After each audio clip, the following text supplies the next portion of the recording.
T twenty বিশ্বকাপের D গ্রুপের ম্যাচে আজ মুখোমুখি হওয়ার কথা ছিল শ্রীলঙ্কা বনাম নেপালের, কিন্তু এই বিশ্বকাপে হয়তো ভাগ্য সহায় হয়নি শ্রীলঙ্কার।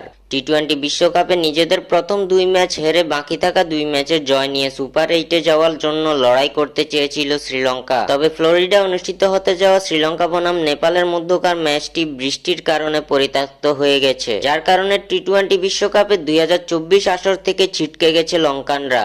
এদিকে শ্রীলঙ্কার বাদ পড়াতে কপাল খুলে গেছে বাংলাদেশের এবং সুপার এইটে যাওয়ার পথটা আরো সহজ হলো টাইগারদের জন্য।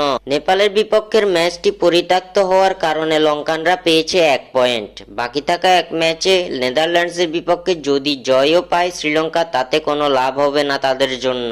ডি গ্রুপে বর্তমানে শীর্ষস্থানে অবস্থান করছে দক্ষিণ আফ্রিকা। দিকে দুই ম্যাচে 1 হার 1 জয়ের ডি গ্রুপের পয়েন্ট টেবিলে দ্বিতীয় স্থানে অবস্থান করছে বাংলাদেশ। শ্রীলঙ্কার ম্যাচ পরিত্যক্ত হওয়ার কারণে বাংলাদেশের সুপার এইটে যাওয়ার সমীকরণটা এখন পানির মতো সোজা। টাইগাররা তাদের পরবর্তী ম্যাচে যদি নেদারল্যান্ডসকে হারাতে পারে তাহলে সরাসরি সুপার এইটের টিকিট কাটবে বাংলাদেশ। ডি গ্রুপের দ্বিতীয় স্থানে অবস্থান করা বাংলাদেশের লক্ষ্য এখন নেদারল্যান্ডসের বিপক্ষে জয়, যে জয় দিয়ে কোনোরকম বাধা ছাড়াই সুপার এইটে প্রবেশ করবে টাইগাররা।